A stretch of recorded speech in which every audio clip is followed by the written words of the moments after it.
Hello दोस्तों, भोजपुरी के power star Pawan Singh का एक और न्यू सिंह का टीजर आ चुका है। जी हाँ दोस्तों, आप लोग सही सुन रहे हैं। भोजपुरी के पावर स्टार पवन सिंह का एक और न्यू टीजर रिलीज हो चुका है, जो कि DRS म्यूजिक के यूट्यूब चैनल पे रिलीज हो चुका है। जिस सॉन्ग का नाम था राजा जी के दिलवा, जो कि कल के दिन DRS म्यूजिक के यूट्यूब चैनल पे फुल वीडियो सॉन्ग रिलीज हो जाएगा। और आज अभी जो है थोड़ा देर पहले इसका DRS म्यूजिक पर उसका टीजर रिलीज हो गया, जिसमें गाए हुए हमारे power star Pawan Singh and Shivani Singh, जिसमें कि हमारे नज़र आने वाली क्यून सालिनी, जो कि पवन सिंह के हर एक वीडियो में नज़र आती है। क्यून सालिनी, वही क्यून सालिनी। और इस सॉन्ग का नाम है राजा जी के दिलवा। कल के दिन कल 30 अप्रैल को DRS म्यूजिक के यूट्यूब चैनल पे अपलोड हो जाएगा ये वीडियो। और आप लोग जाइए, उसको प्यार दीजिए। अभी पहले टीजर देख लीजिए कैसा है।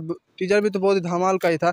हल्का हल्का स्किप बोला गया था उसमें, राजा जी के दिलवा, राजा के दिलवा, इस तरीक़ा से बोला गया था। और आप लोग देखिए उसको टीजर को। और कल के दिन 30 अप्रैल को 6 बजे सुबह में DRS म्यूजिक के यूट्यूब चैनल पे अपलोड हो जाएगा। जाइए आप लोग देखिए और प्यार दीजिए। फिर से मिलते हैं एक और नए वीडियो में। अगर ये वीडियो अच्छा लगा तो वीडियो को लाइक और चैनल को सब्सक्राइब कर लीजिएगा। फिर से मिलते हैं एक और नए वीडियो के साथ। तब तक के लिए बाय।